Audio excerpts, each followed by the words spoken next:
welcome Corporate Vice President, Microsoft Security, Vasu Jakal.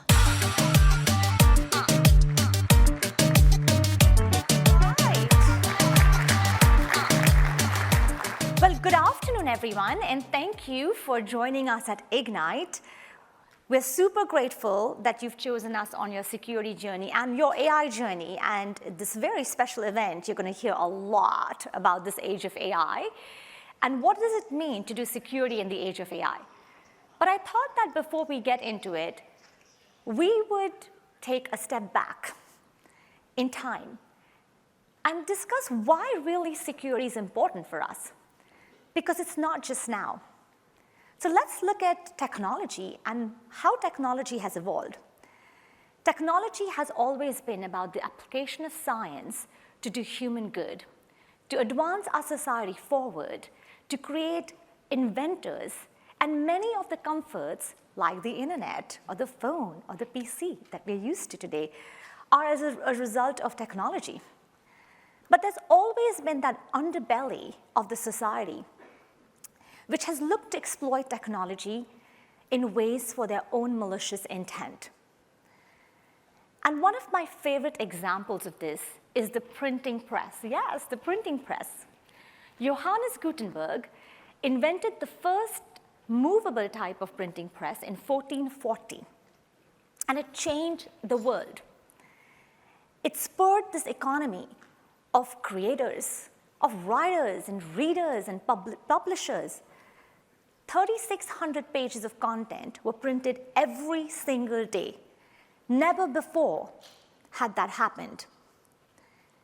And not only it was writers and readers, but think about economies and opportunities with ink and paper and parts for that printing press.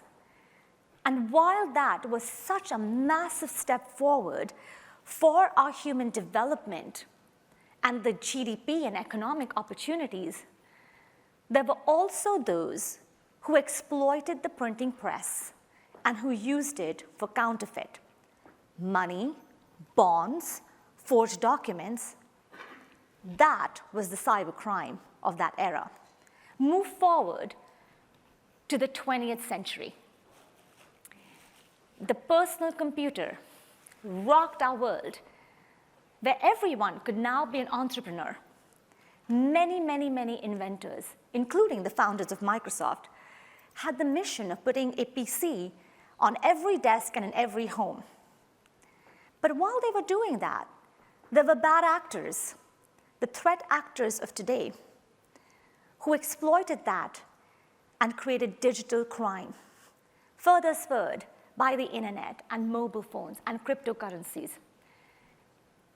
This digital crime today costs us $9.2 trillion every year.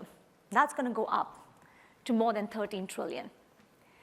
If cybercrime was a country, it would be the third largest GDP in the world and the fastest growing GDP. Imagine what we could do as defenders if we made a dent in that and put that towards human good. That's why security matters. And that's why security starts with first understanding the threat landscape. As our very own Sherrod DeCripo, who will be here in just a moment, says really well, the more we understand threat actor activity, the better we can secure our customers, because we cannot protect against what we see. That's why Microsoft Security starts with threat intelligence. And we have been investing in our threat intelligence capabilities. Every single day, we process 78 trillion signals, by far the largest amount of signals in the industry. And we're investing in tracking actors through our signal intelligence and human intelligence. Just year over year, we increased the number of actors we are tracking from 300 to 1,500, a 5x increase. And these actors are global. They're across nation states, some of which you see here, and they are in financial crime. If you haven't had a chance to read our digital defense report, I highly encourage you to do that. It's full of great insights, and we all need to be really familiar with that. This intelligence helps us deeply understand the why, the what, and the how of the threat actors. And here are some stats from the front lines of security. Identity continues to be the battleground of security. Password-related attacks have increased from 579 attacks per second to 7,000 attacks per second. Every single day, our customers are facing 340 million attacks. Ransomware is a gig economy, and human-operated ransomware has increased by 275% year over year. And we all are familiar, intensely, unfortunately, of data breaches. There are more than 1 billion victims of data breaches. These are heartbreaking stats. They're astounding stats. And these are stats we should know. We need to understand these brutal truths because we have to protect our world, and we have to make security first. And not only that, when we think about our world going forward, and I'm a massive AI optimist because I do believe that Gen AI will change our world in profound ways. But so will the adversaries use Gen AI, whether it's intelligent password cracking or your favorite deepfake. By the way, interesting stat, it just takes 3 seconds for an attacker to use an audio sample. So 3 seconds of an audio sample to sound like anyone, for Gen AI to sound like anyone. And these attackers think in terms of graphs, while defenders are defending in silos. They're not just going to come and sit in your endpoints or your identities or your networks. They're going to move laterally. This graph thinking is why the attack speed, sophistication, and scale has increased so dramatically. So we, defenders, or any other person who is involved in AI transformation, we need to start with security first. And it is for this very reason that at Microsoft, security comes above all else, as our CEO, Satya Nadella, shared earlier this year. We launched the Secure Future Initiative, or SFI, because we love our acronyms, last November. And the idea and the philosophy behind it was, in this age of AI, to make sure that we are prioritizing security. SFI has been a cultural transformation as much as it's been a technology transformation. And with it, we're aiming to raise the bar of security, not just for Microsoft, but for the entire world. My dear friend and colleague, Joy Chik, who's our executive sponsor of SFI, will be here in a few minutes to talk more deeply about what SFI means and how we are driving that forward. As we advance SFI, we're using all those learnings, and it's helping us turbocharge this flywheel of defense that we've had at Microsoft. And this flywheel of defense starts by using those learnings and that threat intelligence, get that visibility, get those insights, power our solutions. As we have better security solutions that makes it safer, customers use it, we get more signals. This is what has resulted in our Microsoft security portfolio. Now, many of you have been on this journey of Microsoft security for many years. 4 years back, we started with a bold vision to provide the easy button of security. We saw the challenges our customers are facing. 80, 100, 120 cyber tools in the environment, really fragmented, and your teams and your talent is expected to stitch it together. And by the way, there are 4.8 million cybersecurity jobs which are needed and unfulfilled today. How do we do that? So we started by saying we're going to drive consolidation, and we're going to bring these fragmented categories, 50 categories together, to offer an easy button. Then came along generative AI. In 2023, Microsoft launched our generative AI security solution, Security Copilot, the first one in the industry.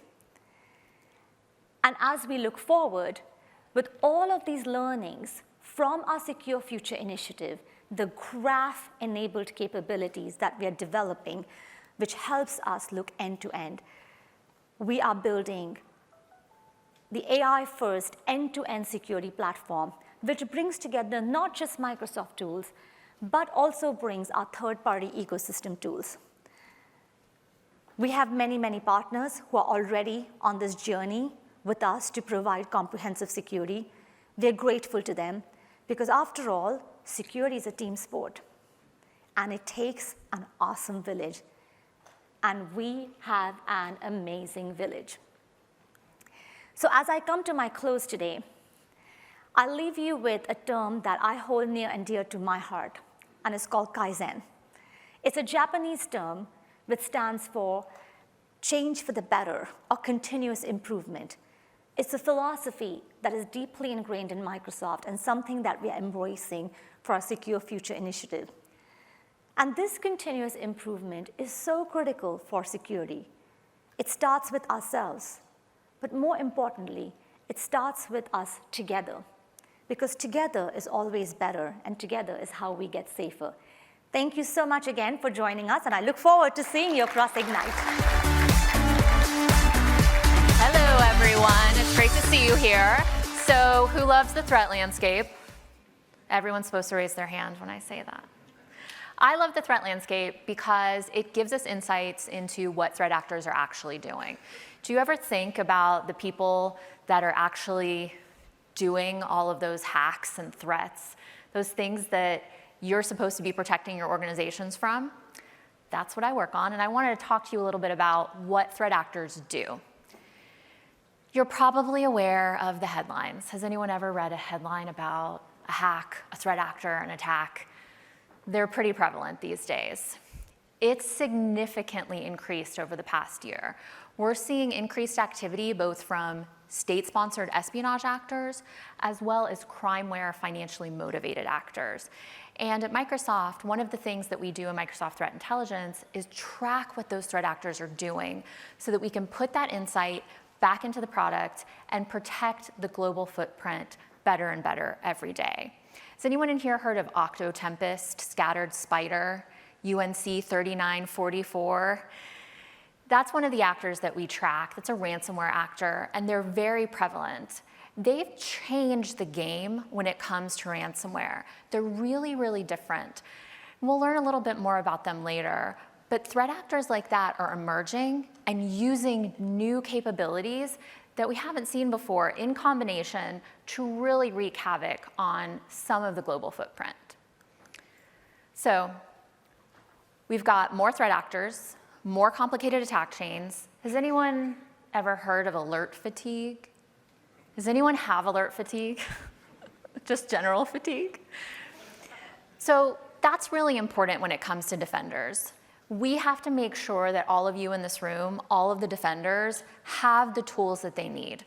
And so Microsoft responds to the changes in the threat landscape with things like distributing threat intelligence, thinking about actor tracking, Security Copilot, which, by the way, if you haven't checked out Security Copilot, it has the full library of Microsoft Threat Intelligence actor profiles in the Copilot. So you can just ask it questions like, who is Octotempest? It won't give you their home address or anything like that, which I wish it would. But it will give you a profile of the threat actor and all of the tools and tactics that they use. We've implemented things like automatic attack disruption and Defender, which allows us to block attacks either in progress or before they even start. And if you come to the keynote tomorrow, you'll see a little demo of attack path analysis, which shows some exposures that will help you decide where to prioritize your security. So how does Microsoft Threat Intelligence do this? Well, we have a ton of insight into the threat landscape. We have lots of signal, as Vasu mentioned, 78 trillion signals. I'll talk about those a little bit more too. But ultimately, we look at that threat landscape and analyze endpoint, cloud, email, identity, IoT, multi-cloud, mobile, you name it. We are across every platform in the digital world because we want to protect all of them and gather insights from what threat actors are doing to then better protect back into those products. So you can see that we track quite a lot of things. This is just sort of a sampling of some of them. Does anybody love botnets? Anybody like a botnet? So botnets are your typical command and control when a threat actor takes over a host. That's one of the things that we track. We try to understand not just the threat actors, who they are and what they're doing, but also the infrastructure that they're using to perpetrate the threats. And that 78 trillion signals, as most of you know if you work in threat intelligence or security, data doesn't really mean a lot until you've processed it into something finished, like finished intelligence. That's what Microsoft Threat Intelligence does with those 78 trillion signals. We have 600 million identity attacks that we look at, 7,000 password attacks that we block per second. And what's interesting are the insights that we can get from the attacks that we stop. It allows us to both protect that digital footprint, as well as understand what threat actors are trying as they evolve their tactics. But as I said, 78 trillion signals of data, that's a lot to look through every day. What do we need? We need automation, of course, but we need the human expertise that understands those signals. We have experts in 77 countries that are fluent in over a dozen languages. One of those that I work closely with is a Chinese language expert. She's one of my favorite analysts, and she is able to look on underground forums that have Chinese language, and she understands the language and culture to such a degree that she can tell the difference when someone is using slang or code words, and those threat actors then are more easily decoded to us. We have teams that hunt APT, we have teams that hunt crimeware, we have teams that hunt for influence operations. They track infrastructure, as I mentioned, and ultimately what we do every day is we build profiles of what's happening on the threat landscape and what each threat actor is doing. We have 15,000 partners in the ecosystem that we share information and intelligence with, and we make sure that we pull intelligence from them so that we have that broader view into other sources of data. So, we have an adversary-centric approach. As I mentioned, we track threat actors. That's what we do day in, day out. We take those insights and we put them the best place that they can go, whether that's in a product, an intelligence briefing, to partners, customers, public sector. But we track over 1,500 unique threat actor groups, and that is a lot. Over 600 of those are nation-sponsored threat actor groups, and they primarily are based in China, Russia, North Korea, and Iran. We have over 300 criminal or financially motivated groups. Those groups are typically responsible for things like ransomware, but I'll talk about ransomware in a moment, and it's not exactly how you might think. So we also track groups in development. If you understand the naming convention, which I'll show you next, anything that's called a storm, those actors are ones that we don't have full attribution on yet. Microsoft takes attribution very seriously. We want to make sure that we're fully covered on things like the diamond model to make sure that who we attribute to is accurate and correct through discipline and rigor. So, is anyone familiar with the naming convention? About a year and a half ago, we moved on from the Element naming convention. Please raise your hand if you loved that change. Everyone should raise their hand. So the problem was we were using the periodic table of elements to name threat actors. And unfortunately, does anyone know how many elements there are on the periodic table? 118, but not enough. I heard that over here, and that's right. When we have 1,500 groups that we're tracking, but we only have 118 elements, we had to make a change. So the primary need for that change was to give us an expanded capability for the nomenclature to be able to name threat actor groups infinitely.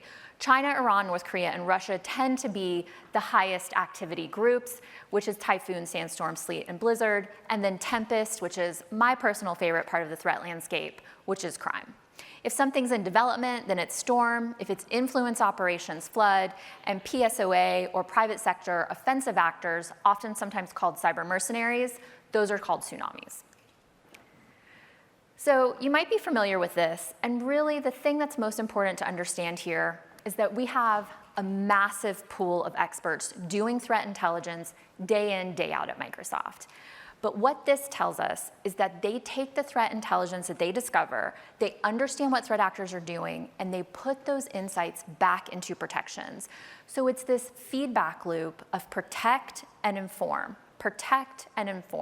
which is what detection and intelligence do. We detect something, create intelligence from it. We use the intelligence that we have to create detections from that. So let's talk a little bit about the trends on the landscape. Nation state, we're always going to see this. This is something that's part of espionage that started way before any of us were born. It's something that goes back to the beginnings of war, right? You want to know things about other states, other countries, who you're interacting with, diplomacy, all of these things combine to create the motivation behind nation-sponsored threat actors. It's primarily espionage with occasional financial motivations mixed in. Ransomware, this is an ecosystem that I'll talk about in a moment, but ransomware is really thriving right now. A lot of threat actors have found this is one of the best ways to make a payday. Supply chain. This one is one that we see all the time, and it started around the time of SolarWinds really in broad force. Threat actors realize that all they have to do is compromise the software supply chain, and they then have entry into every customer of that software supply chain. Why compromise one of your victims one by one when you can simply get into the software and services that they use digitally and have access to all of them? Local to cloud, and this comes from a lot of organizations choosing to have that mix of on-prem and cloud. And we're seeing threat actors take advantage of that because there is a lack of visibility. A lot of times on-prem doesn't have the visibility into it that your cloud services do, and threat actors know that. We also see, as I said, private sector offensive actors. This is your NSO group or defense contractors and companies that are creating unethical software and backdoors that they then sell to the nation state that might use it for espionage or access of some kind. So top targeted sectors. Is anyone in here in information technology? Please leave. No, I'm just kidding. So IT is the #1 targeted sector, and that makes sense when you think about it, right? That's where the software supply chain is, and it's also where all of those organizations have to do business if they want to be competitive in the digital world. Another one that I like to talk about is education and research. Education and research also encompasses higher education, such as academia. The reason that threat actors love an academic is because many of them have multiple jobs. A professor might teach at a science institute, but also works on nuclear physics research. Someone might be a doctor, but also work at a teaching hospital. A lawyer might teach law at a law school and also have a private practice or a partnership at a large law firm. The threat actors know that if they can compromise the academic identity, they can then pivot into the other identities that that academic holds. And we find that especially with the nation-sponsored threat actors, they are looking to get into those worlds because there's a vast array of information that many of them are under sanctions that they can't access otherwise. See if there's anyone. I mean, education and research is one that concerns me. Obviously, government is up there. Consumer retail is interesting as well because threat actors know that there's a payday to be had there, especially around the holidays. Many retail organizations will do anything from about this time of year to about mid-January not to have any issues processing credit cards. Threat actors know that and they take advantage of it. So let's talk about nation state a little bit. Russia, or what we typically refer to as Blizzard, has incredible focus on spear phishing, and they have a very, very large body of analysts and threat actor intelligence agents that go after those targets. They're very operationalized and they're very proficient. When we talk about APT, does everyone know what APT means? Advanced, persistent, threat. Russia is really one of those countries that is persistent. In fact, I would say in a stack rank, Russia's probably the most persistent in that they continue to come and come and come. Even when they have compromised an organization and they have a strong foothold of access, they will look for other access methods so that they can have a foothold in multiple dimensions in case they miss out on one, in case one is taken away from them. North Korea is very interesting because North Korea, not only do they do espionage operations, but does anyone know what is sort of strange about North Korea? They go after cryptocurrency. They have done billions of dollars worth of cryptocurrency theft. And that is part of the machine that makes that regime run. And in fact, many of their nation-sponsored espionage groups, let's say they're part of military intelligence, they're in North Korea, their leaders tell them, we want you to do this operation, but first you need to self-finance it. You need to go steal enough cryptocurrency to pay your salaries and to pay for any equipment or access that you will need. So that's where we see North Korea pulling in cryptocurrency. They're using it to finance the regime, but they're also using it to finance their threat activity. Iran or Sandstorm, we see Iran doing a lot of things with email. They do a lot of password spray, they do a lot of phishing, and Iran is one that really loves those academics I was talking about a moment ago because they are under such strong sanctions, they're not able to import a lot of the scientific materials and formulas and things that they need for medicine, science, et cetera. So they go after that information by targeting academics that they can then steal that information from. China, also referred to as Typhoon. Has anyone heard of the threat actor group Volt Typhoon? That's one that targets infrastructure in the United States and critical infrastructure at that. This attack chain is very interesting to me because it starts with compromised small office, home office routers. I won't ask anyone to reveal themselves, but when is the last time you rebooted and did a firmware update on your home router? Last week. There's a nerd in the front row, guys. That's good. Congratulations, you're probably not compromised by China. I can't say that for the rest of you. Make sure that you're applying firmware updates to these small office, home office devices because this particular threat actor loves to compromise those. Many of them are end of life, so they don't even have a firmware update available. Volt Typhoon loves to compromise those and then use them as a jumping off point to do other attacks because it allows them to obfuscate themselves, right? If that origin IP address is China, all the alerts start going off. That's where alert fatigue begins. But if that origin IP address is a random town and a residential IP address in Ohio, it's able to fly under the radar a little more. There also is near infinite amount of SOHO routers that they can use for this. So when they lose one, because this guy did the firmware update, when they lose that one, they go find another one because there's so many of them. So Secret Blizzard is one that targets foreign affairs, ministries of foreign affairs. They go after your government targets, like a spy movie, like you would imagine. That's a Russia-based threat actor. Citrine Sleet is really interesting because when you think of the history of security, I would say one of the things we've done really well is eliminate browser vulnerabilities and exploit kits. Citrine Sleet found 2 zero-day exploits, chained them together, and created a found 2 browser vulnerabilities, chained them together, and created exploits for them, which is really sophisticated, especially for North Korea. And in fact, if you track this landscape, I would say North Korea is in the big leagues now, more than we have ever seen them before. Most analysts, when you would ask them who's at the top, China, Russia. North Korea has entered the chat. They are there and they are ready to really do some damage. They have incredible skills these days that we didn't see before. Peach Sandstorm is based in Iran. They use all those spear phishing emails that I mentioned. They look for people, they do research, they build profiles of their targets that they can then use to send those emails and make them very convincing and realistic. I mentioned Volt Typhoon as well, US critical infrastructure, and one that we're working very closely with the intelligence community and the public sector to make sure that we're protecting the world from. So let's talk about crime. Raise your hand if you love crime. Crime is the best part of the landscape. So ransomware is extortion with encryption. We are continuing to see what we would call double extortion, which is a ransomware threat actor will compromise an organization.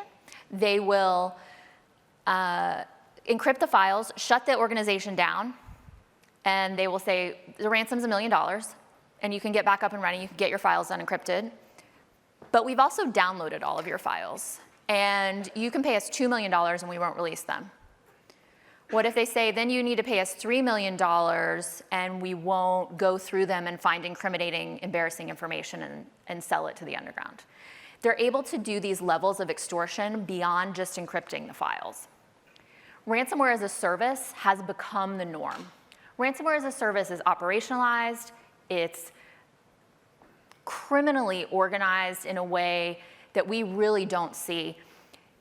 It is to the level, raise your hand if you're familiar with something called Jira. Raise your hand if you love Jira.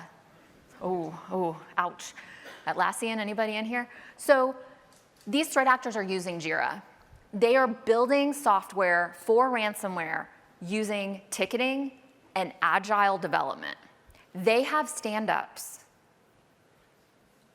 That's the level of organization that these ransomware groups have today. The other thing that I find interesting is that they're getting very targeted. The ransomware threat actors are very focused on doing reconnaissance of their victim before they do the encryption event. They want to know that you are able to pay. So they look for that sweet spot. Security misses, low security posture, ability to pay. They're not going after those organizations that have low security posture but no money, like a mom and pop ice cream shop. They're looking for organizations that have that $1, $2, $3, $4 million and have security postures in a place that are not protecting them. Something else to remember is that dwell time, which is when the threat actors have established access into an organization. From then to the encryption event, it used to be days. A couple of years ago, if you read the Verizon DBIR, dwell time was days. Dwell time today is about 4 hours. Because they know where they are, they know what organization they're in, and they feel strongly that that organization will pay. So let's talk about the ransomware as a service ecosystem. This shows some of the initial access brokers, pieces of malware that we see on the ecosystem, Bumblebee being one of them. Emotet, does anyone remember Emotet? TA542, Emotet was really on the radar for a long time. These essentially are downloaders that threat actors put into systems. And because this is an ecosystem, they then sell that access and never do ransomware. That's the important thing to understand about the ransomware ecosystem, is that there are many, many different players, but they don't all do ransomware. Many of them are part of the infrastructure, ecosystem, and trade of that initial access that other groups buy.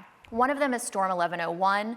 They create an adversary in the middle landing page called Naked Pages. It's a phishing kit that has the ability to bypass MFA with a fake landing page, where it then passes you on, the victim on, thinking that they had logged into whatever the landing page is faking.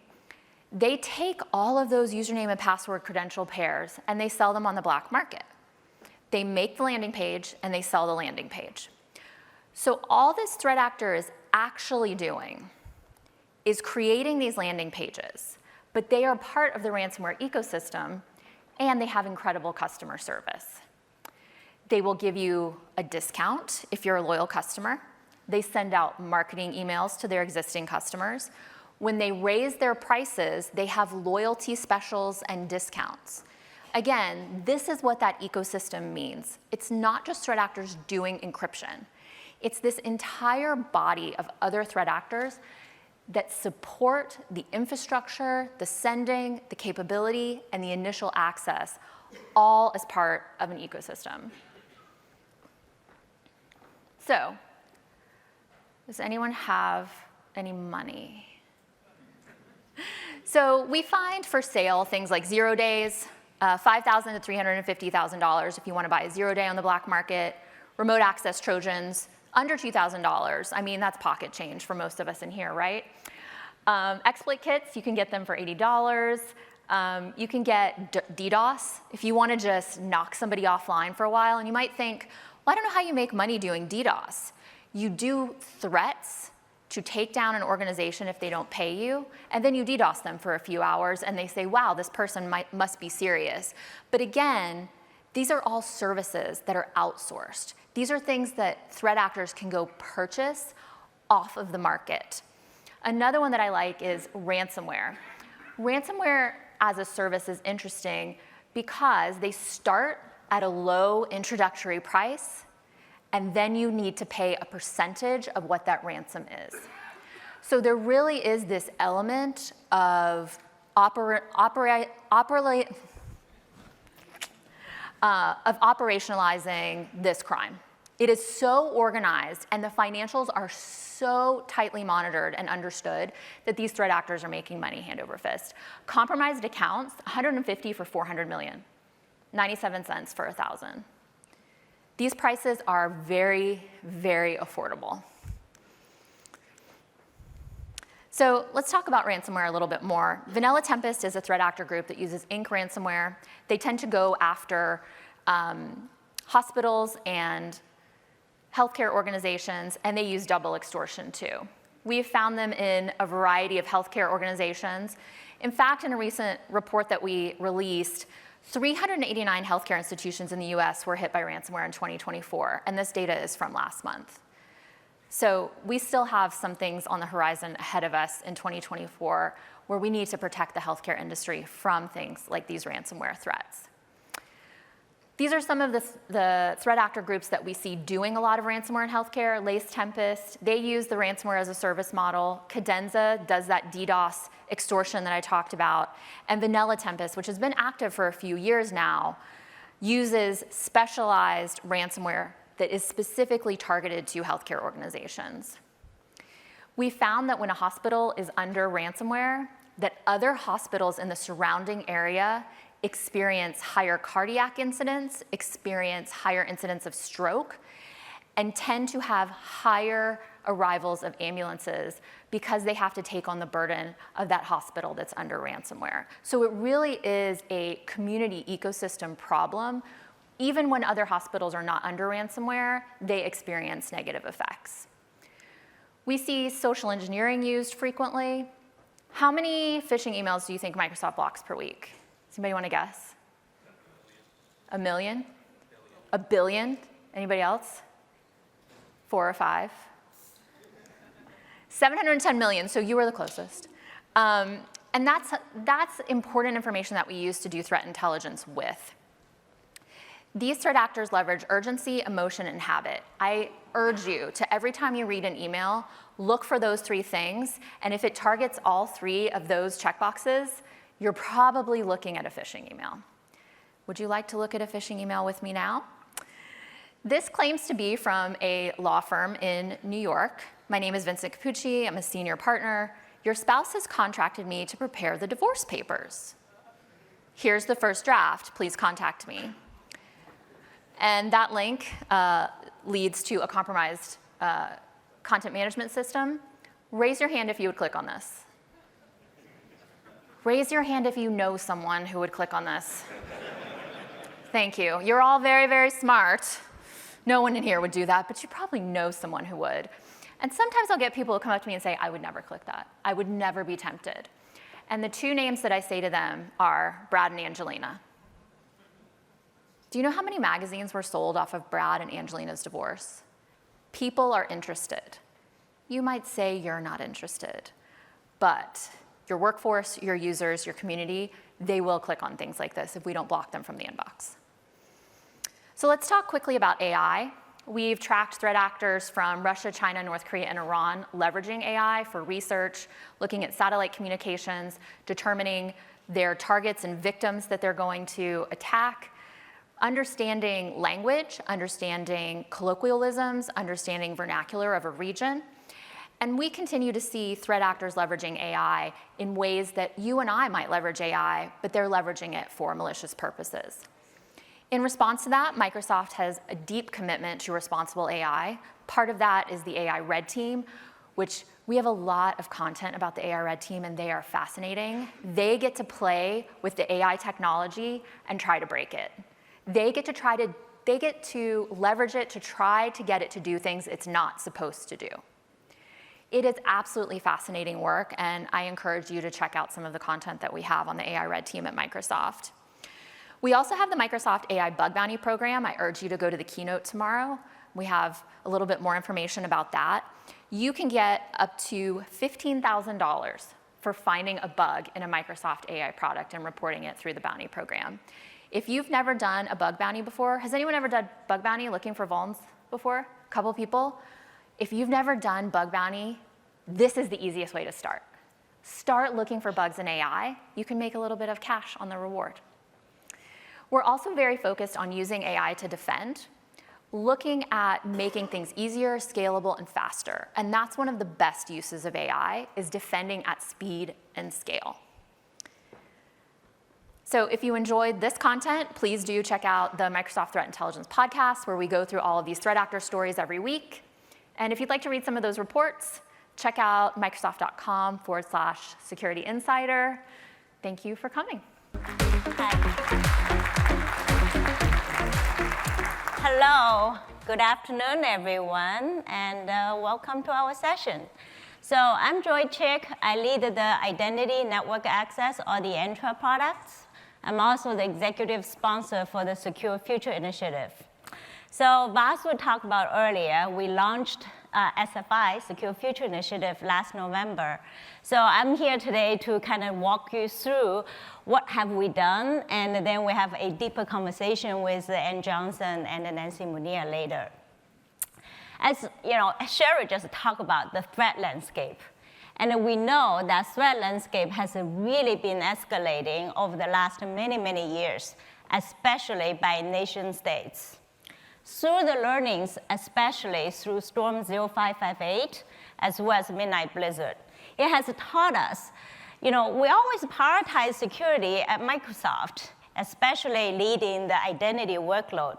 But we know from all the ever-escalating threat landscape that the pace of doing security just not sufficient, as well as doing security at each product level is not sufficient. So as we put together the Secure Future Initiative, a few things happened. One, in May, Satya has made security above everything else at Microsoft. We also look at all the learnings through all the threat actors, is how do we actually do together as one Microsoft? So think about Secure Future Initiative is really the cross-company, across Microsoft, entire Microsoft cloud. How do we do security through these 3 principles and 6 pillars? We start with the 3 principles, which is secure by design, secure by default, and the secure operations. As we know, we want to make sure before we even incept a product, we want to think about what are the set of secure by design principles, both from how our customers use our product, what set of controls we want to enable by default, and of course, the ongoing set of security operations. We're very grounded by the zero trust principle, which is always assume breach, and then you have to continuously to detect and remediate and reduce the blast radius. The way to think about the 6th pillar, the first 4 pillars is very grounded on the protection work stream. The way we kind of think about the entire digital estate for the Microsoft Cloud is think about the layers of terrains, if you will. Vasu talked about, and I'm not biased, by leading with the identity. Identity is the front door, the foundation for Microsoft Cloud. So making sure we protect identity and all the secrets is the most important pillar amongst the 6 pillars. But we also know it is all about defense in depth. So think about how do we make sure that corporate network environment that's been isolated from the production environment. How do we make sure that we not allow the lateral traversal from the different tenants, whether it's your demo tenant or your test tenant? It seems innocent. If it can be traversed, it can inevitably lead to the production environment. How do we make sure we isolate the network? Again, if one part of the network being compromised, how can we contain that so it doesn't get breached into production network? It is super critical. We also want to make sure we shift left, which is we want to make sure that the entire software supply chain is being protected. So making sure the entire engineering system is secure, so there's no any secrets or passwords is a way to get into our production environment, into our engineering system, or into our code, or into deployment pipeline is very, very critical. So these 4 are the protection work stream. And of course, we always assume breach, and therefore making sure we have a very robust detection and a monitoring work stream is really, really critical, not only for security investigation, but also for ongoing alerting us if something happened, we're able to immediately detect it and be able to remediate. And last but not least, the fast response remediation is just equally important. And we also want to make sure we do so in a way that we can transparently to tell our customers, both sharing the threat landscape and the threat intel, but also talk about anything we remediate in our cloud environment. We also want to make sure we do so in a way that is, we call it durable. In other words, we don't want to make SFI as just a one-time push, because we want to make sure it is able to be repeated, as well as once we've done it, we don't have to do over and over again. That's why the concept of using paved paths and standards is really, really critical for all the work engineering teams do. A good example is, in order to remove all the passwords in our environment, so that, for example, across Microsoft Cloud, we now change to this called a managed identity concept. So you no longer have to use the username or passwords even for service-to-service communication. And we do so using a standard libraries for managed identity through Entra. And also we mandate that across the entire Microsoft Cloud, across all services, through Azure, through Microsoft 365, through Dynamics, and you name it. And doing so, not only we remove passwords, but we also able to automatically manage these secrets and be able to no human touch in order to ongoing wise to rotate these passwords. Of course, everything is about continuous improvements, because we don't think this is something we just do it once and we know how to do it. It has to be ongoing. Part of the culture change is about making security as a core priority for Microsoft. We think security is not just for the engineering team like myself and my team, but for everybody at Microsoft.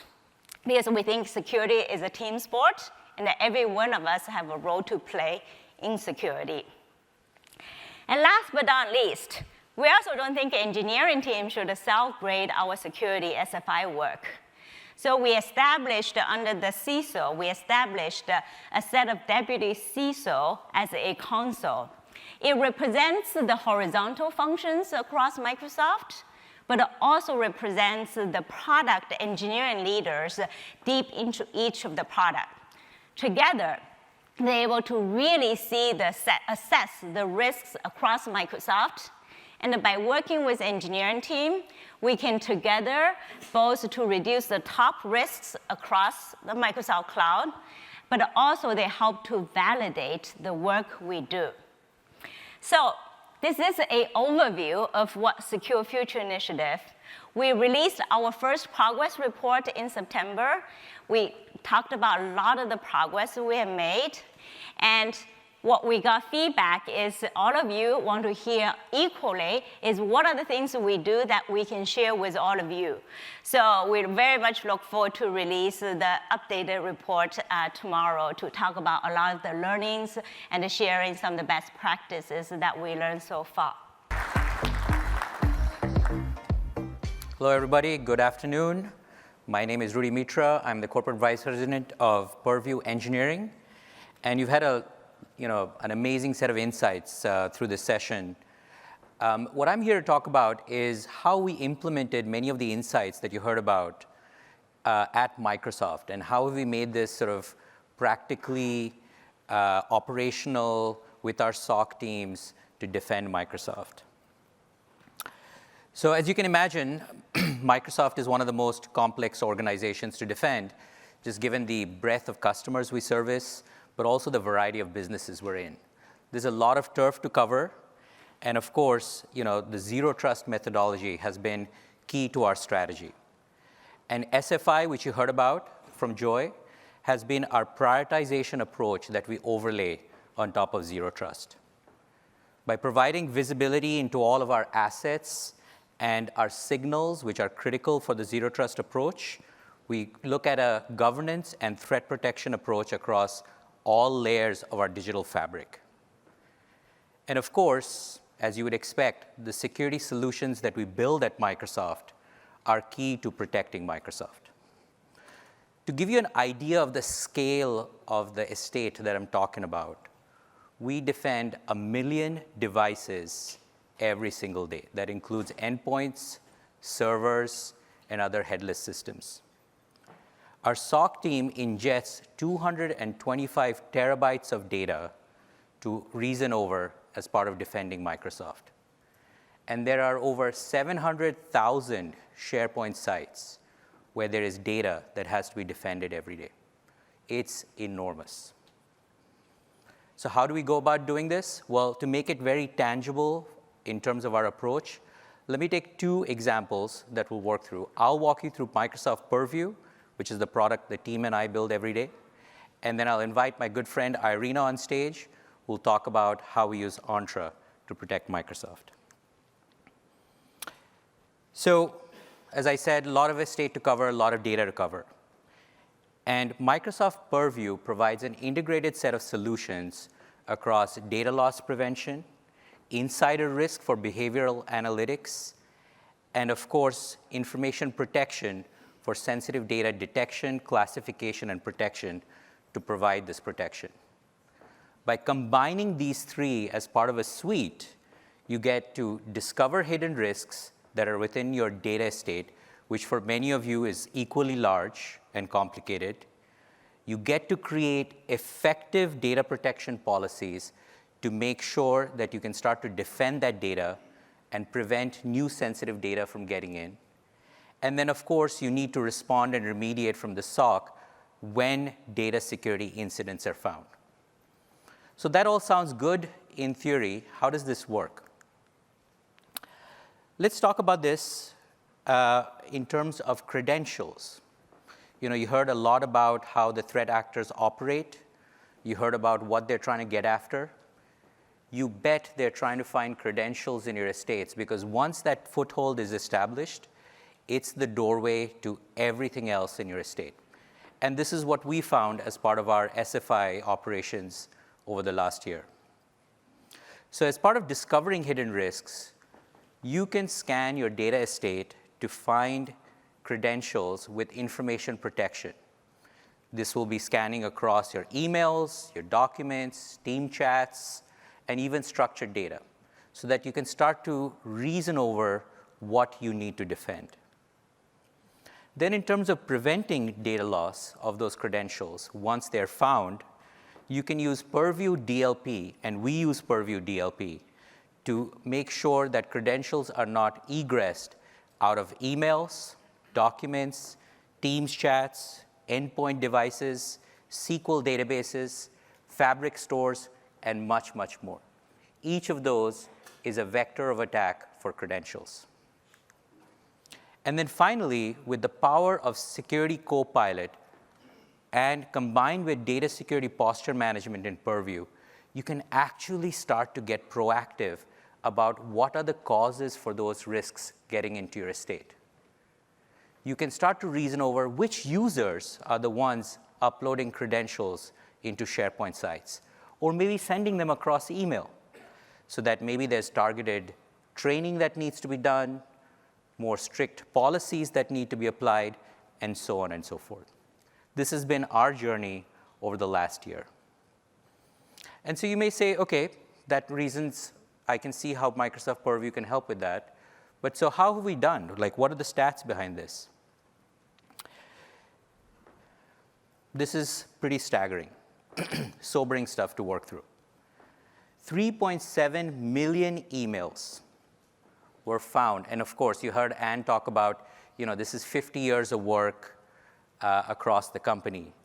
3.7 million emails were found with credentials since October 2023. And we had to go through and remediate all of those with the strategies I talked about. 77,000 files containing 1 or more credentials. And you can imagine, these are engineers, these are support agents, These are anyone within your organization that is handling credentials. Dump it out in an Excel file, you upload it into a SharePoint site, immediately becomes a vector of attack. So we had to go through all of those and remediate them. And I'm happy to say that 99% plus of all of our OneDrive sites are as fresh as June 2024, scanned and clear of credentials, and with an encryption label on it, which means that if a new credential were to be uploaded by any mechanism, gets past any of our checks, we will immediately encrypt those files so that even if it somehow gets egressed, it's essentially an opaque blob to the attacker. This is material progress. This is how you can think about Microsoft Purview helping you. And with that, I'd love to hand it over to Irina to talk about how we've also made significant progress with identities. Irina? So much, Rudy. Thank you. Well, as Joy mentioned earlier, through the course of the Secure Future Initiative, we have focused on both addressing the technical debt that we accumulated over those 50 years and fortifying protections at every layer. And here are the stats that you've just heard before from Anne, right? Those are the examples of the things that we have been already delivering with that Secure Future Initiative. For example, in addition to deployment of phishing-resistant authentication, we've also implemented a new video-based verification as a part of such credentials recovery. And that's because use of that recovery process by malicious actors is one of those threat actors that is on the rise. So that is a critical area to be protected. We also removed over 5,750,000 of tenants that were used for scenarios like test or demo environment. And we have eliminated over 730,000 of SFI non-compliant applications. And you've heard that from Rudy, you've heard that from many leaders at Microsoft. Of course, we have a very complex environment. And we have very diverse environments to manage. And each of those environments has unique challenges and requires tailored strategies when we think about protecting identities. However, if we were to take a sort of bird's eye view, we could group them into those three key areas. First, it's productivity environments. That's where all Microsoft users interact with work-related applications. And that we need to make sure that we protect those identities and their access. Next, what we would call unmanaged or employee-managed environments, those types of test tenants or demo tenants. And finally, production environments, where our software developers develop and deploy new code, and then our IT administrators manage the infrastructure. So now let's take a deeper look into what we did in each of those key areas. And we'll start with protecting all Microsoft users in that productivity environment. So on the authentication side, we have been making really good progress on deployment of the phishing-resistant authentication. We already moved away from using MFA methods like voice or SMS because they just don't offer the strong enough security. And we're currently in process of rolling out device-bound passkeys with Microsoft Authenticator. And as I mentioned earlier, to make sure that we are protecting that type of authentication end-to-end, for phishing-resistant credentials recovery, we implemented video-based identity verification that is also based on the NIST standards. We enforced device compliance with Microsoft Enter conditional access and required Intune managed devices to access work applications. In fact, any Microsoft employee, we cannot access our work applications from devices that are not Intune managed. We're now in progress of replacing VPN with a much more modern solution, which is Zero Trust Network Access. And in our case, we chose Microsoft Enter Private Access, our identity-centric ZTNA. And then for privileged roles, we did move to that state of the no standing access. And that's really important, right? Because for any employee who has those privileges to access sensitive environments or perform in those high-value actions, we require PIM activation for just-in-time access with Entra. Next, let's talk about this middle area, which is protecting access and identities in the environments that are very often overlooked by the security teams, because they're neither part of your productivity environment that's very familiar, nor the part of the production environment that's even more familiar. Those would be resources that are usually managed by employees who are not a part of IT or not a part of the security teams. So in our case, it was primarily those test tenants and demo tenants. But it could also be shadow IT apps. It can be various websites that different teams in your organizations would manage, or resources that may be unique to your organization. The most important step we took at Microsoft was actually discover and inventory those tenants. And results for us were quite eye-opening. So even imagine the number of tenants we deleted, 5.75 million. That's a lot. And then, of course, if you just do the cleaning and you delete it, it's like in the house, right? You clean it up and you think, great, I'm done. 2 weeks later, you're back to where you started. So what we did, we also ensured that there are the proper guardrails so that we don't end up in that situation again. Now we have new governed processes for creation of such tenants. We also have lifecycle to ensure that they expire and are deleted when they're no longer needed. And then every time a demo tenant is created or a test tenant is created, we require MFA, we require Microsoft Managed Conditional Access Policies, which is now a standard in Entra. And we also developed custom APIs for tenant and app governance that we have added to the Entra roadmap. And then the third critical SFI area, which I am sure is something that keeps most people in this room up at night, is protecting identities in our production environments. So for us, a huge push on both the client side and the server side has been standardizing authentication implementation. And we did that through the service-to-service authentication, like, for example, the managed identities in Azure and SDKs. We implemented authentication protocols and libraries to help our developers avoid making just implementation errors.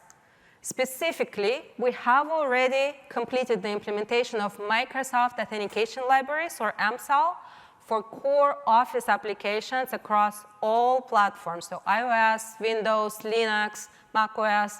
And now we're on an accelerated path to ensure adoption of MSAL by all Microsoft services.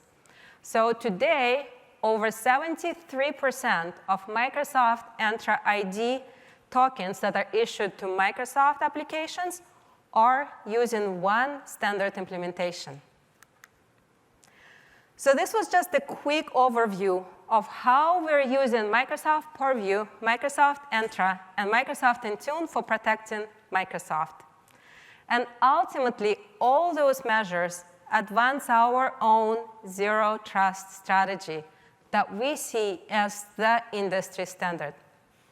At Microsoft, we continue to learn from the SFI findings, strengthen our internal security, and deliver product innovation so that any organization can build equally strong defenses. I hope insights that we've shared today provided a closer look for you into what Microsoft is doing internally, and also I hope gave you some ideas about the strategies that you may want to explore and implement in your organizations. Thank you so very much for joining.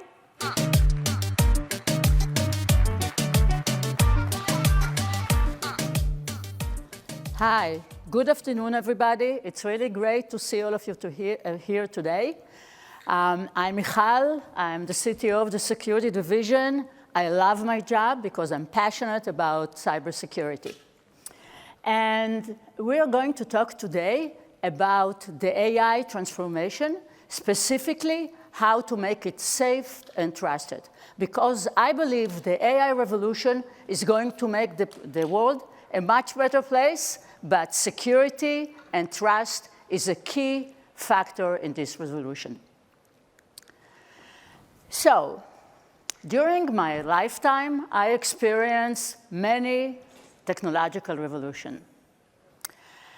And if you look at some of them, for example, if you look at the matrix, how long it takes for 100 million users to use it.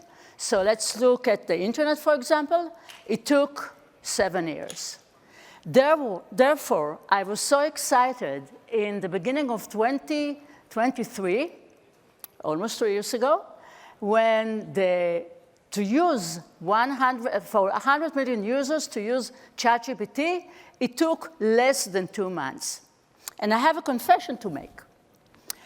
About 30 years ago, I was a young PhD student in the computer science department of Columbia University. And my field of research and focus was what was called back then natural language processing and generation. In other words, what we call today generative AI. And I can tell you back then it was so theoretical and we were so in the wrong direction that eventually I decided to quit the PhD program. My parents were unhappy, Columbia was unhappy, but it was the right thing to me.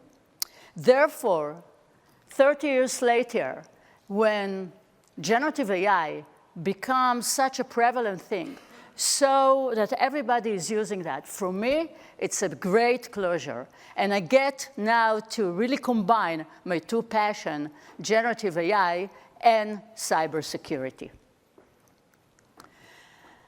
Let's start by looking at some number. But before I show you the number, I want to get some show of hands. How many people are using already AI, generative AI? Great. And how many of your companies, you come obviously for great companies, how many of your companies are already developing AI applications? Okay. So that means this show of hands and the survey that we conducted with MDC Research show us that we are not in the beginning of the AI transformation. We are in the midst of the AI transformation. So let's look at some number. So 75% of all information workers are already using generative AI. If we look at enterprises, so 95% are already using it, developing it, or planning to do it very soon. And if we look at about AI application development, almost 2/3 of all companies are doing that. And this is actually a very exciting number. So, in order to really understand what you need to do in order to protect the world of AI and all those tsunami of application, we need first to understand the threats on AI. Of course, AI usage and AI application inherit all the threats of legacy applications and framework. But there are much more for that. And that's why we have to be aware of the specific risks and attacks on AI. Let's start with how we look at the AI framework. So at the top, we have the AI usage. The user, how users are using it, etc. In the bottom, we have all the AI application, all the LLM-based application. And in the bottom, we have the platform of the AI, all the AI models, etc. And there are different risks and threats in each layer. Let's start with the top layer, the usage layer. In that layer, we have to worry about users using the AI and inadvertently creating data leakage or Or, for example, the security professionals have to make sure that the users are exposed to the right AI application. That's why security professionals in this level have to worry about shadow IT and third-party applications. On the application layers, there are many new threat vectors. For example, prompt injection, whether it's direct or indirect, intent breaking, and of course, because AI application using skills and plugins to make sure that those skills and plugins are safe to use. On the bottom line, on the platform and the models, the companies that develop it have to worry about poisoning of the trading data and, of course, about model theft. I also want to bring attention to the box on the right. When those are extended AI risk. In, again, the legacy world, we worried also about inside threats, where some of our employees might do risky things.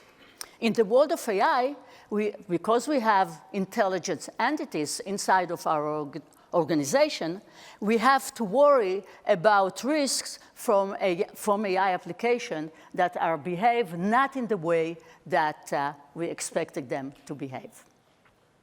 And let's zoom in a little bit. Let's start with the most common and actually the simple attack, okay? And this is the prompt injection.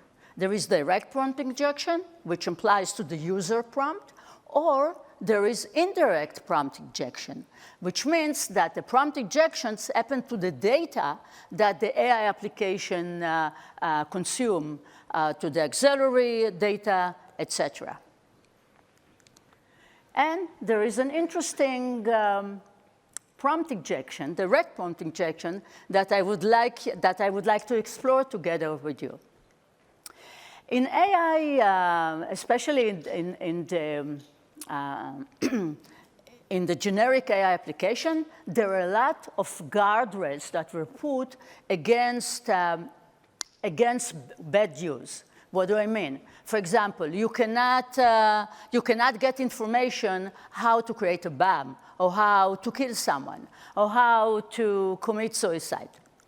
So if you ask a direct question, the application, for example, how to create a bomb, in this case, a Molotov cocktail, you will get a straight answer. Sorry, I cannot do that. But if you do it, if you try to circumvent it, and you start by asking a benign question, which sounds like a very, history buff question. By the way, I'm a history buff. And you are interested, when was the Molotov cocktail used the most? By the way, it was used the most during the Winter War between Finland and Russia. So you get some answer. And then you advance. How was this, how was the Molotov cocktail used back then? You get some answer. And then, can you tell me back then how it was composed? And then you get the full answer. So here you see a jailbreaking, which was done in what we called a multi-term and multi-level. So this was a direct. Now let's look at indirect prompt injection. Again, an innocent customer support person, his name happened to be Alex, he gets an email that asks him some information about how to do roof things, okay? Of course, he is also going to use AI, and he's going to use AI in order to reply automatically to that. What Alex does not know, that the user George, obviously his name is not George, okay, embedded within that email white text, which was not directed to Alex, but it was directed to the AI application that will summarize it. So let me show you that black text, okay? So the AI summary application that will get now this white text, which Alex cannot see, will act upon it. And obviously will disclose information that nobody intended it to use. What actually I want to stress here, that in the world of AI, it looks very much like SQL injection. But in the world of AI, data, simple text is code, because the AI engine that will take it will do the instruction as if it was a code in C or Python. OK. Now, we saw examples here which are directed at the what I call generic AI application. But in the last 6 to 12 months, there is a tsunami of applications that are vertical specific, that, for example, for travel, for healthcare, for finance, and also for specific activities, whether it's cyber, customer support, etc. And those tsunami of applications have to be secured a bit differently. And here, we are not talking already about jailbreaking, because just defending them against jailbreaking will not help. Here we are talking about intent breaking. Let's look again about innocent application, travel application. It's supposed to answer questions like, how do I get my reservation? How do I get my flights, etc. However, a malicious user might attempt to break the intent of that application. For example, it might ask it to write a code in C or in Python. And the application could do that because underneath, it has a full power to get to all the code generation capabilities. Or, even worse, it can ask it to give all the credit card numbers that it received in the past few transactions. Obviously, that was not the intention of the author of that application.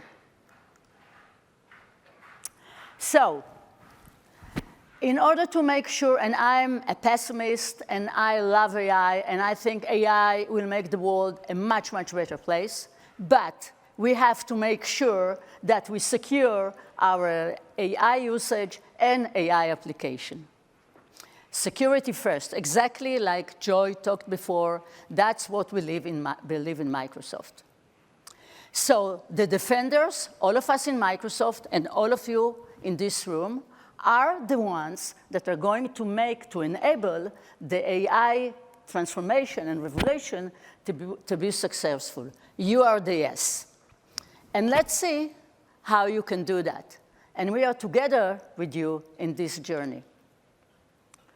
We devised 4 steps for the safe and trustworthy usage and the development of AI application.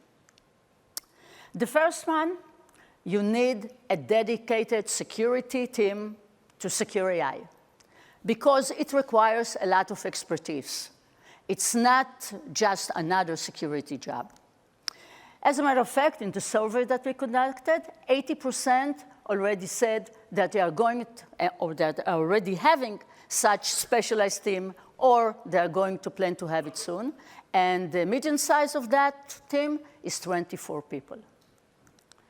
It's also, you need to allocate resources to do that, both human resources, but also funding for that. And again, in that research, the CISO said that they estimated that in 2025, they will need an increase of 15% of the security budget in order to secure AI application development and usage. The third step is zero trust strategy, and I'll talk shortly how you modified it to secure AI. And the fourth one is all about adapt a security, comprehensive, end-to-end solution. So let's now zoom in into zero trust. And zero trust in the world of AI, because I'm sure that many of you heard about zero trust. So the first principle in the zero trust strategy is verify explicitly. never assume. And in the world of AI, it means that you have to verify all the identities that have access to the AI application. And of course, to make sure that all the AI applications have access to the right resources. The second principle, use the least privilege principle. And that means that the AI application has the privilege to access only the resources that it must use. If we go back to the previous example that I show you, where the attacker was able to break the intent of the travel application and get code writing and credit card numbers, etc., if the developer of that application would use that privilege, the least privilege access, then it would not give this application access to code generation or to the credit card.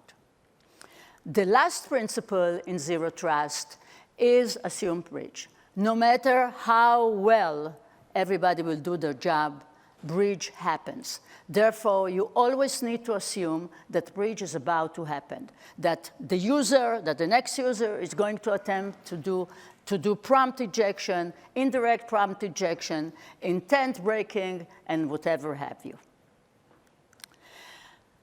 And it's really important to understand that Zero Trust is a continuous effort.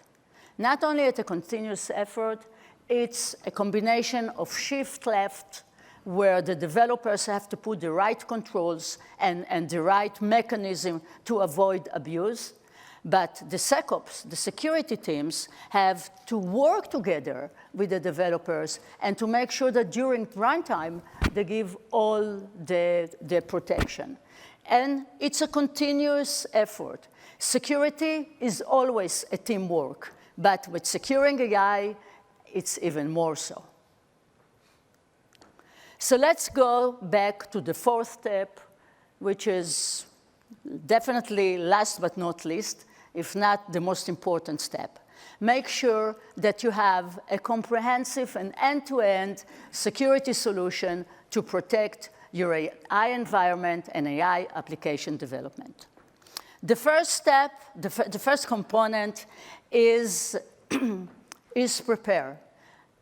You have to make sure that you prepare your asset, that you classify your data, that you classify your application, and you tag them correctly.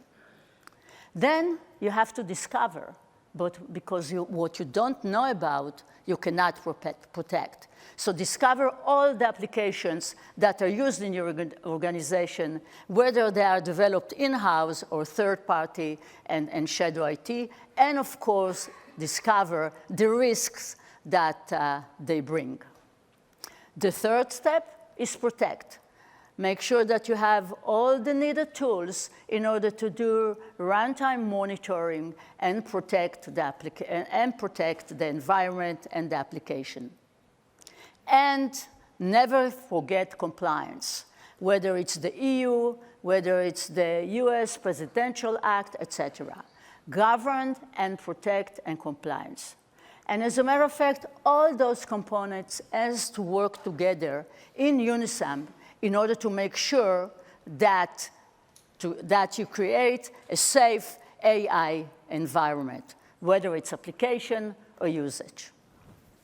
So, we in Microsoft, our mission is to make the world a much safer place. And we are going together with you. And with the world of AI, it's a must. So I focused in my talk on security for AI. And the next talk is going to talk about the second part of this coin, which is how to apply AI for security. So with that, I would like to invite my good friend, Dorothy Lee, to talk about AI for security. Thank you very much. Thank you, Michal. First of all, congratulations for having made it this far, and thank you for being here. I'm Dorothy Lee. I lead our product engineering for Microsoft Security Copilot. It is an AI assistant aimed to help every organization safeguard your security. And at Microsoft, we believe that AI will play a transformative role in your organization. So we're on a journey to build innovative products that help you seize the potential of AI in your own organization. In this session today, I'm going to share some insights and learnings from our own journey, and hopefully this will give you a glimpse into the future of where we're headed. I'm sure everyone is familiar with the game of chess.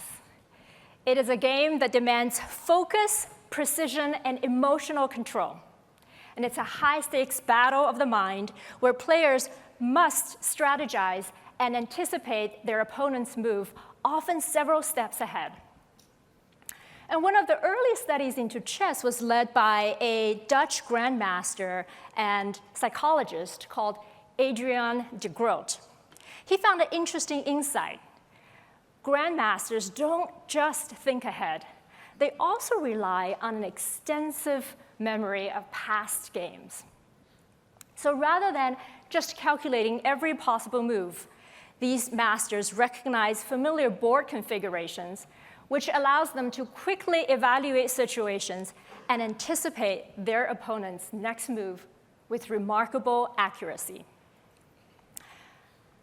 Just like a chess master recognizes familiar patterns to predict the next move, so too are our defenders. Our security teams work tirelessly to try and identify patterns in cyber activity, anticipating and defending against threats as they emerge. But the challenge is immense. Defenders must comb through vast networks, spot subtle patterns in real time, and make split-second decisions to counter attacks.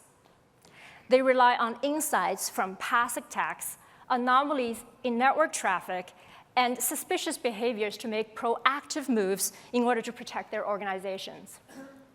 So by advancing their skills and using every tool at their disposal, security teams aim to stay vigilant like grandmasters in a high-stakes game, anticipating each move and adapting their strategies. Except, as Sherry earlier had showed, the threat landscape has changed rapidly. The game itself has changed. We see at Microsoft, cyber threats have grown exponentially. Adversaries, bad actors, are now leveraging AI in creative ways, such as crafting novel and personalized phishing emails, or generating fake videos, deep fakes, that makes it very difficult to tell what's real or what's not. And automated attacks can now adapt strategies on the fly, attacking organizations at scale. So today's defenders face a game that is more complex than ever, like playing chess with shifting rules, with opponent unseen, and only half the board in view. Moreover, attackers don't even have to play by the same rules. And this is where AI comes into play. And the bottom line is that traditional stack defense simply can't keep up with today's advanced and relentless threats. In a world where attackers are constantly innovating and adapting, security teams are going to be a step behind if we just rely on old playbooks and processing every step of a complex attack with manual and time-consuming processes. So for a security analyst, these manual steps will add up. Sometimes it may even take hours or days to stop a compromised user or a device. And by then, the attackers has already moved laterally. So again, this is where AI comes to the rescue. Today's defenders will need the skills of an AI grandmaster. It's like an intelligent assistant by your side, removing the repetitive tasks so that us humans, can focus on what truly matters, which is to stop the attackers in their tracks and protecting sensitive information. Think about it just like a chess game. Just as a skilled player adjusts its strategy and evolves its strategy, security defenses must also evolve to counter each new attack. The challenge, though, is that the volume and speed of data to make that split-second decision is more challenging and overwhelming for any human team alone. And this is where AI gives defenders an edge. AI can process millions and millions of data points in a second, something no human could ever match. But when we think about applying AI to security, there are some unique challenges. Unlike a use case, say, asking for an easy recipe from ChatGPT, which I did on Halloween, cybersecurity relies on real-time signals rather than pre-trained knowledge. To add to that challenge, investigations are often nonlinear. AI needs to pivot across many data points, just like a human analyst would. And precision is absolutely critical, and every decision must be supported by concrete evidence. And to effectively use AI in security, it's not just about generative ability, it's about real-time data, investigative reasoning, and maintaining precision with context. So without a deep understanding of the security domain, we see, and also your specific environment, we see that generic AI models just doesn't have the depth of analysis it's required. And this is where the scale of Microsoft comes into play. Through our partnership with AI, we offer the most advanced AI models available.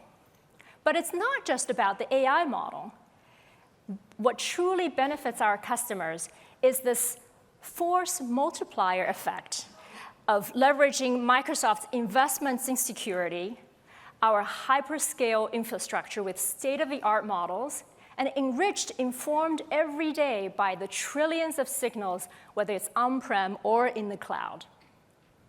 And this combination of purpose-built AI and Microsoft's deep security expertise means you get more than just a powerful model.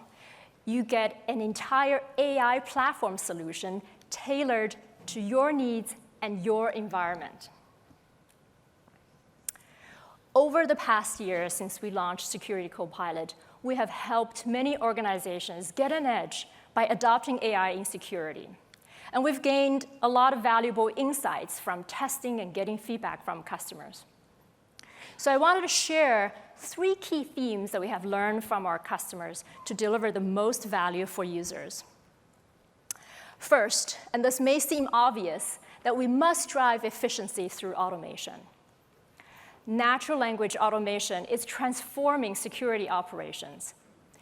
Because while prompt engineering is a valuable skill, it takes time to master, right? Who has time to really figure out how to do prompt engineering?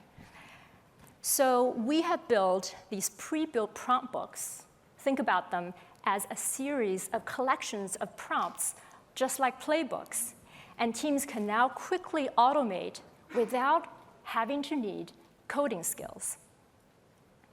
We also see customers integrate these prompt books into their workflows to automate processes like enriching your incident summaries with threat intelligence, or quickly triage user-submitted phish.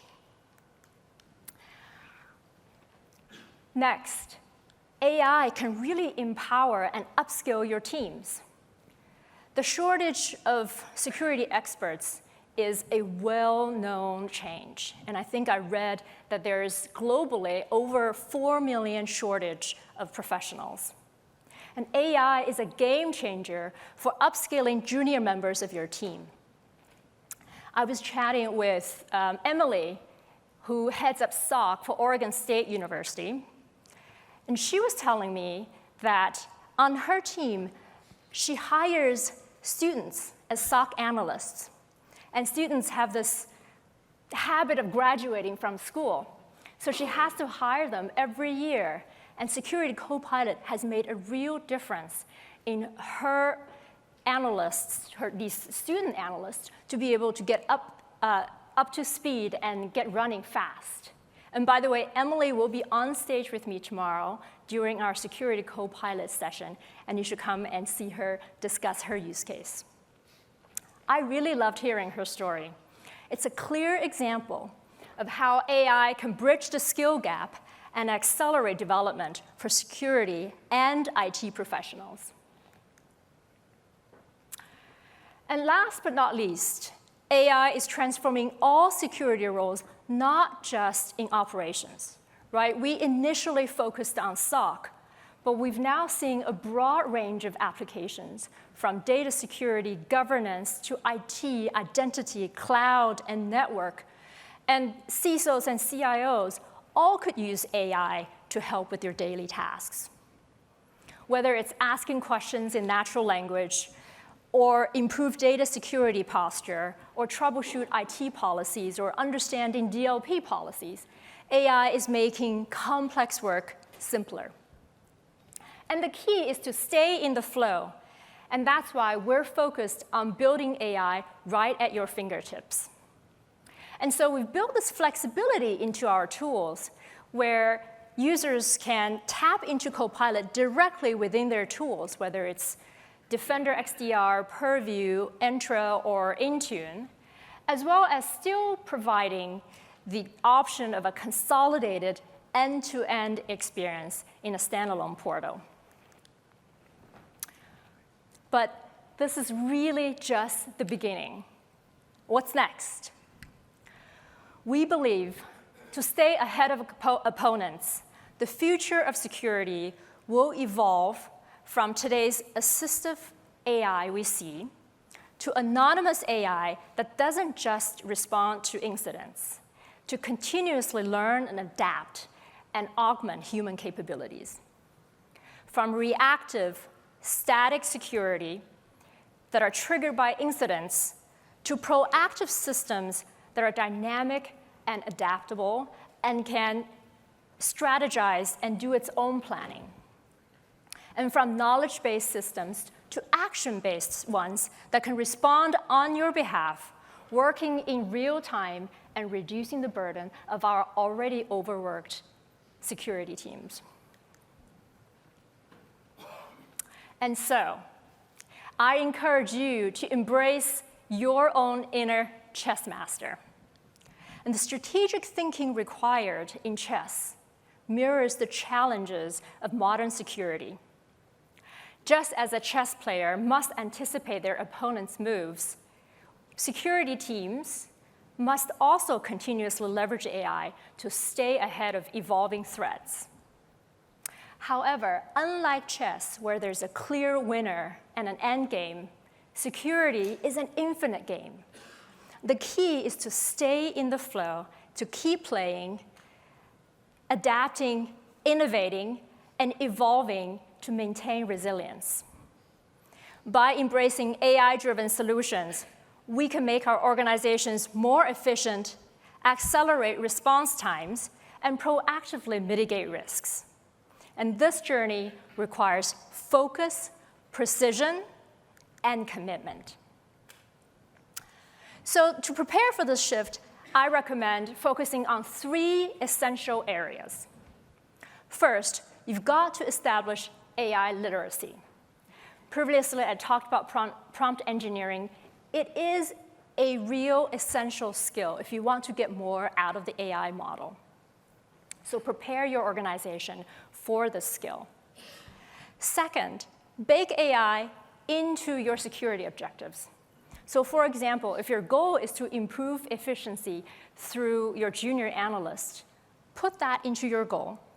When you align these tasks with your team's goals, then you have a clear framework for measuring success. And third but not last, measure and evaluate the impact of your AI and establish a continuous assessment process. So gauge how well AI is integrating into your workflow and combine this with quantitative metrics so you can really measure success. And we are just at the beginning of this transformation. But already we're seeing customers starting to tilt the board in their favor. The future is yours, and we're just here to support. Thank you.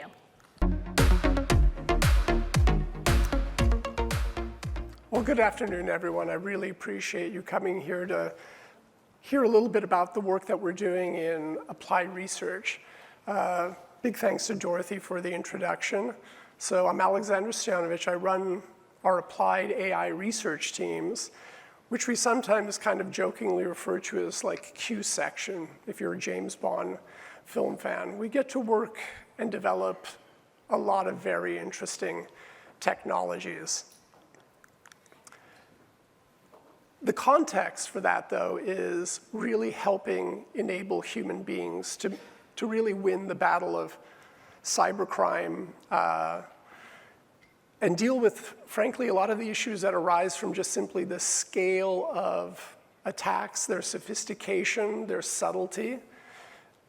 I think you've probably heard once or twice today about the signal deluge. We're at approximately the horizon point of 100 trillion signals.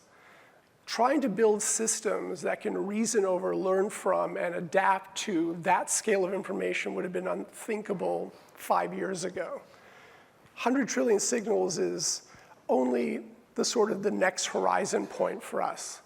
As we think about what is threat, how to do threat detection at that scale, how to really leverage human expertise in that sort of environment, how to identify, classify threats, and importantly, how to sort of federate context and knowledge. There are so many silos, there are, of security product knowledge. All of this actually needs to be federated, and a lot of our work in applied research is not only understanding how to detect threats and find indicators of compromise and signal, but really how to augment those in a way that can then be presented to autonomous AI systems, but really humans driving and helping protect enterprises.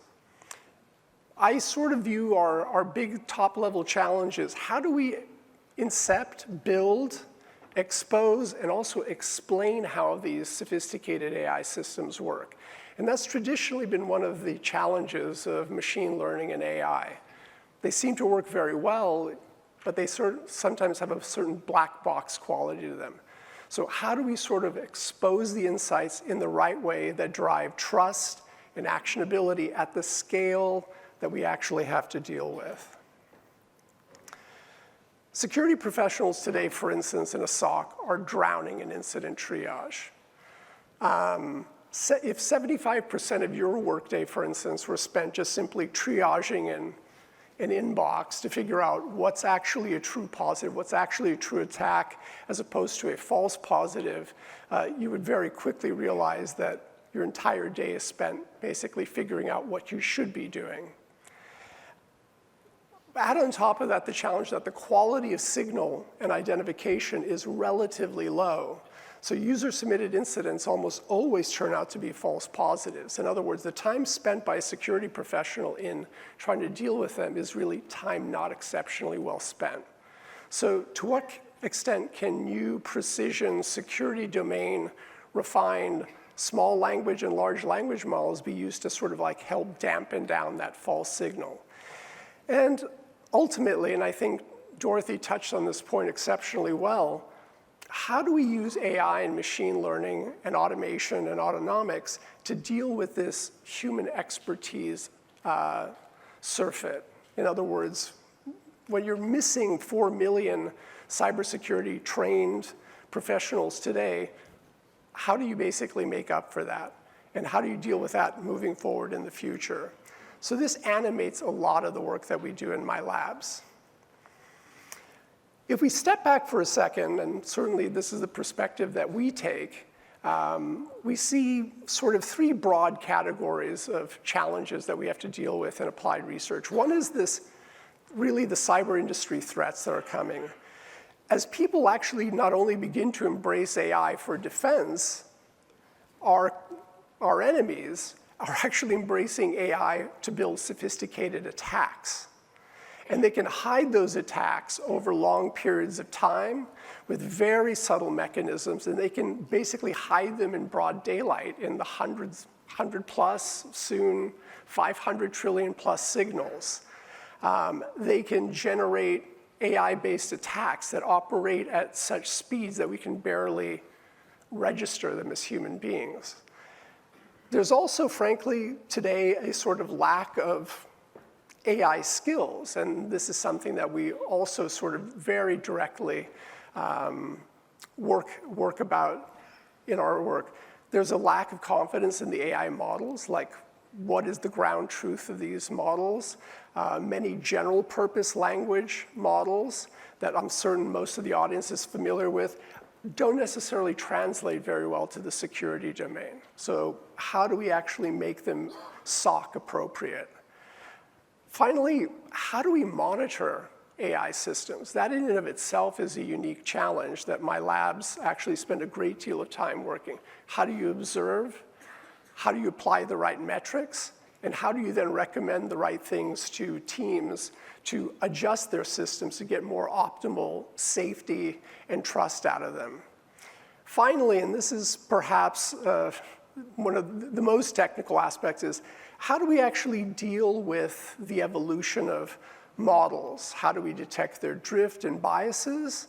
How do we really operate when we're in dimensions of billions of parameters? How do we figure out the most salient ones to focus on? And then how do we actually federate and bring multiple models together in what I sometimes refer to as federated learning? Now, you might be at this point saying, like, wait, this feels like a game over situation. I mean, we've got tons of signal. We've got our adversaries using AI models themselves. We've got issues of how do we explain and monitor these models. But I really want to say that I'm actually extremely optimistic about what we're able to do here at Microsoft and elsewhere in the industry. It's far from a game over situation. One of the things that we do inside of our own team is we try to sort of like develop taxonomies to kind of help us work our way through this complex kind of intellectual machine learning landscape. And I like to use this notion of the 3 C's to help orient what our teams do. You know, how can we build AI systems for continuous observation, from edge to individual to cloud to enterprise tenant, so that we can actually observe in a way that is optimized for machine learning models, for AI models? How can we learn from what we observe? That's the next critical thing, so that we apply the rules, the policies, the patterns to understand what's a true positive, what's a real attack versus something that's just simply a statistical anomaly.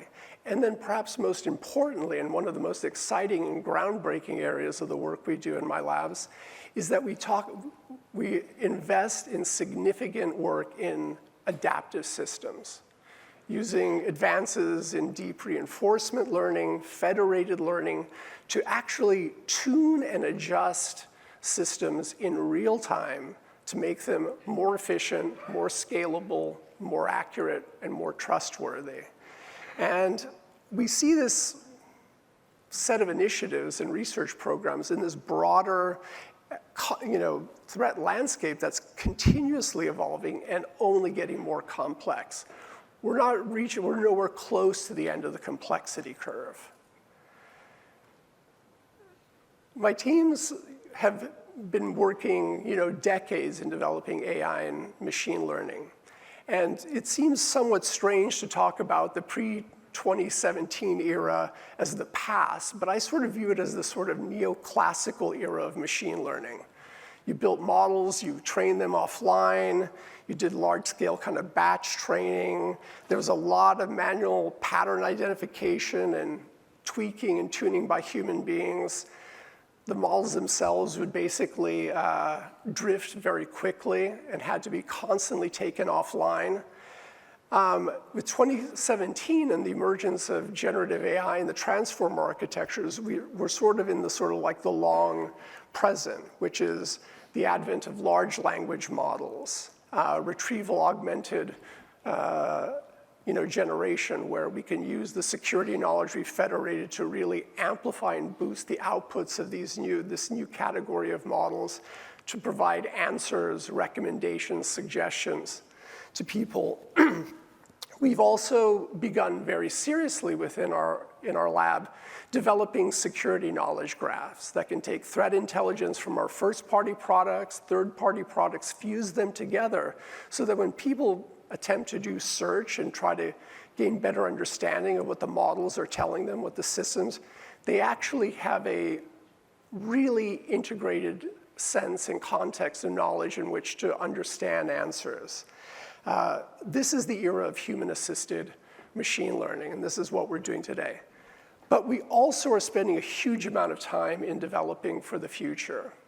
We think that real-time adaptation, what we call the third C, continuous adaptation, is the real horizon front for AI.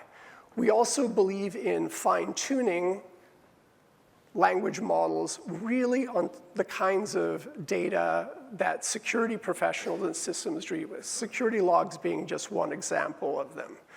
We're also looking at leveraging techniques of synthetic data generation to help in that tuning, to help in understanding the robustness of the models and solutions that we're developing. And I would say that our real goal there is building autonomic intelligence, which we view as the next level of assistance to human beings, and eventually kind of taking the cognitive load off of human beings from dealing with most of the things they have to deal with today.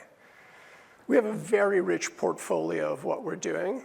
I want to say there's many pillars: semantic search, autonomous threat detection, AI-assisted intelligence, again, helping guide through strong suggestion and feedback to help people get to the right kind of outcome, and then continuously generating and surfacing in the right way, in an explainable way, the insights of these systems. So we do everything from building the natural foundation languages of what you find in Security Copilot to these AI knowledge graphs that I've mentioned, and which are designed to be self-scaling and self-augmenting. We do fine-tuning of the SLMs, which we are in the process of embedding in our flagship products, including Security Copilot.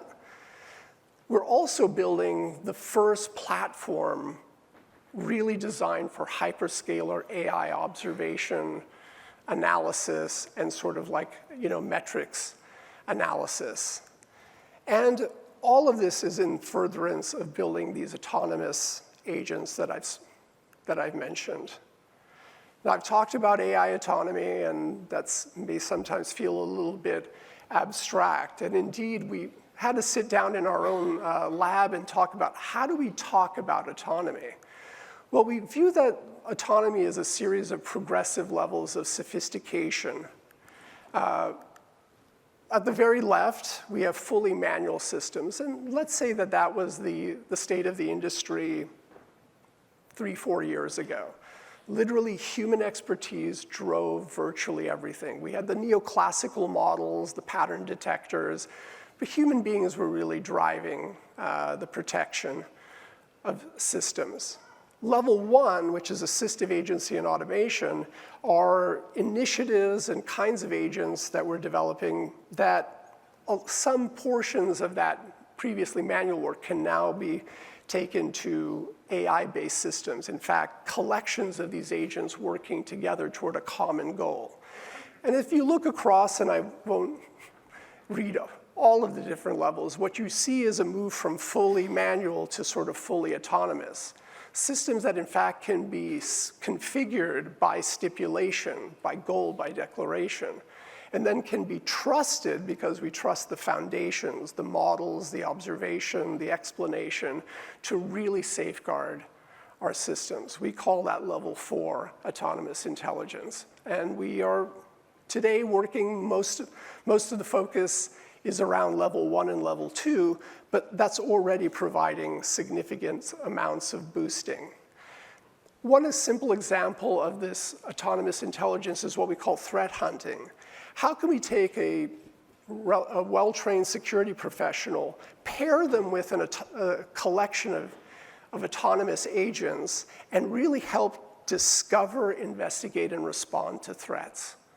That sounds simple, but even let's take the investigation phase. How can we use reinforcement learning? And there's a paradigm that's referred to as kind of the actor-critic to allow the AI system to interrogate itself, to use adversarial reasoning to help figure out, classify, and then suggest remediations for threats, to deal with that huge curve of signal, and to dampen down the sort of false signal that actually stymies and slows the work of the SOC down. That's just one small area of my labs work with, and we work in very close partnership with Dorothy's team as well as what we call our first-party security product teams. But we'd also like to work with you here in the audience. I call this collaborative innovation. And so we're very interested in working with research institutes, our customers and partners. And if these things strike you as interesting, autonomous intelligence, continuously adaptive security, AI, memory, knowledge graphs, and building this sort of autonomous agent vision of the future, please feel free to reach out to us at security.ai.research@microsoft.com, and we'd love to hear from you and find the right way to partner together. Well, thank you very much. I definitely appreciate your time chatting today.